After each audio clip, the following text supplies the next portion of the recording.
we went back up again, we pulled back and we started another one here about 3 days later we started another one. That's where we dug in, was going to make a town, attacked on a town. I think the town was a Huson.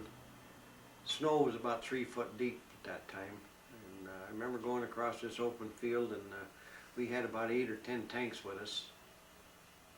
And I was behind this one tank with the battalion commander, company commander, and myself and 2 other guys. The tank stopped, started to back up,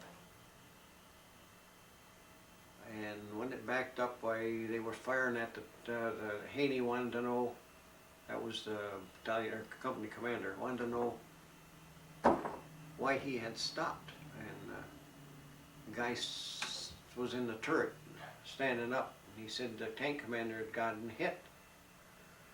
He wasn't going any farther.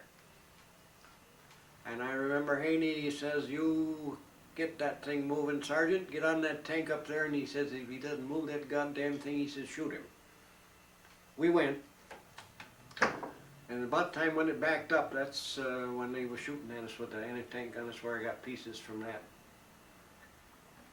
And that's where I got wounded the first time. And I went back through where we came up, and as I finally I found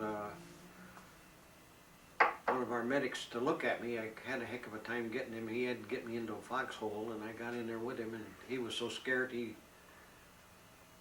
didn't get much of it. I had both eyes black. One was starting to swell shut, and I could hardly see out of the other one. And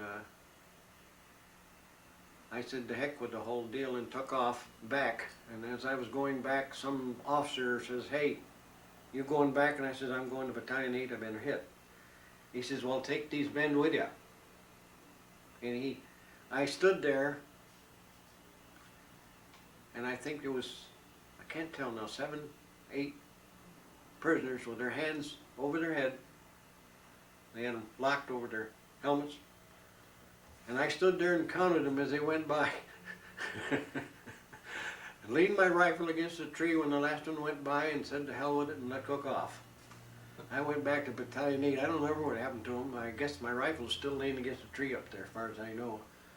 But I went back to Battalion 8 and they patched me up and sent me back. And that was, by that time it was 10 o'clock in the morning.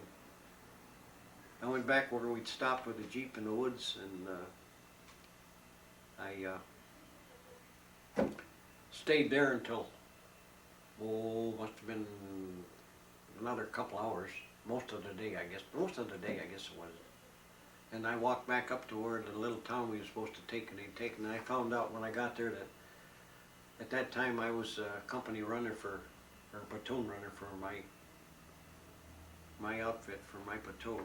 And Haney, or not Haney, but Smitty, Lieutenant Smitterman, had been killed. If I'd been with him, I would have probably been too, because he was in the town. He walked around the corner of this building. He got a direct hit from the anti-tank gun. Jeez. And if I'd have been with him, which I had gotten hit before, but if I hadn't have, I would have been my last trip up there too. But the old first sergeant, he had me missing in action, killed in action, and everything else, and here I was dragging myself in the mud at 5 o'clock in the afternoon. That was the first time I got hit. But after that, there was another one. Before we made this attack, I didn't tell you about, we were camped in the woods and we were getting shell fire from German tanks at that time. And they had gotten in the camp. I know the company clerk was bringing the money around, our slips we were to sign for our money we were sent home and whatever.